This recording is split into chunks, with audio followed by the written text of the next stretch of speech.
for Branding Magazine and the Branding Roundtable. Today's topic is brand governance.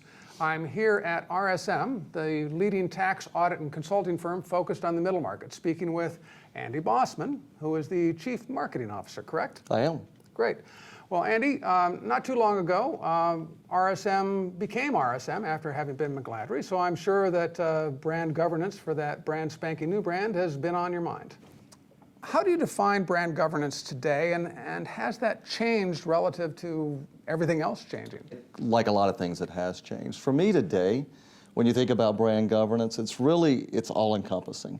It's anything and everything an organization and an organization's employees do to bring that brand promise to life every day. And to me, when I say it's changed, I think a lot of the ways that has changed is it used to be, we would all get the huge, thick brand books, everything you had to do to comply with the brand, the logos and all of that. Today, I think it's actually driven to be more behavioral based. And what is that brand promise, and how do your behaviors bring that to life? And some of the more historical things are a little bit more in the background. The brand book is still extremely important.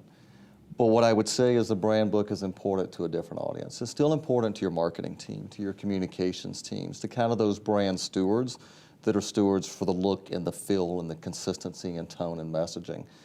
Those books aren't as important for us, the line employees, the employees that are out interacting with the clients every day, because again, it's their behaviors that I need more aligned with the brand experience and the brand promise than necessarily making sure that the logos are perfect and the look and feel are perfect. We can give them that. And for us, one of the best ways we've shifted, so when we think about the brand books, that's for the marketing team, but we've actually adopted something internally. It's really more of a simulation.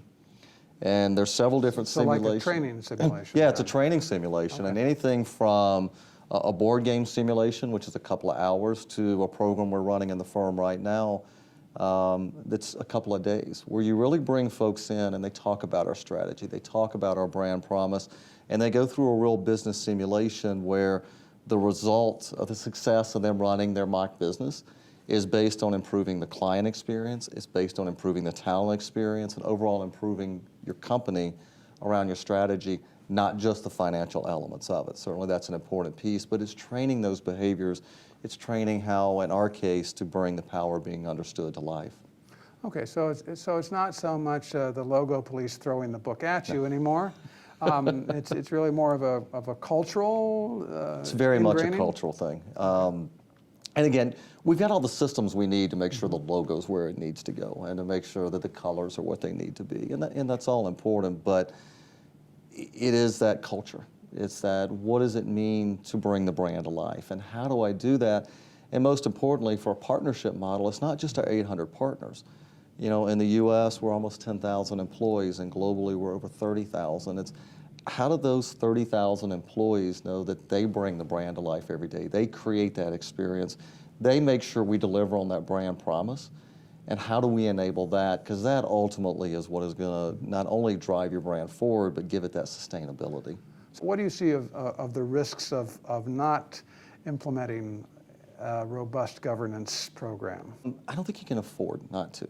And again, the traditional stuff is important, but it's that behavior stuff.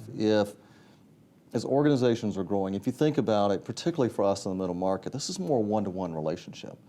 Right? And you're looking for that customization of experience. And if I'm reading things from the organization that say one thing and lead me to believe one thing, but my experience in dealing with you on a personal basis is very different, then my trust of you declines, the integrity of your brand declines, my willingness to really listen to you goes down. And so I think having that there is really important.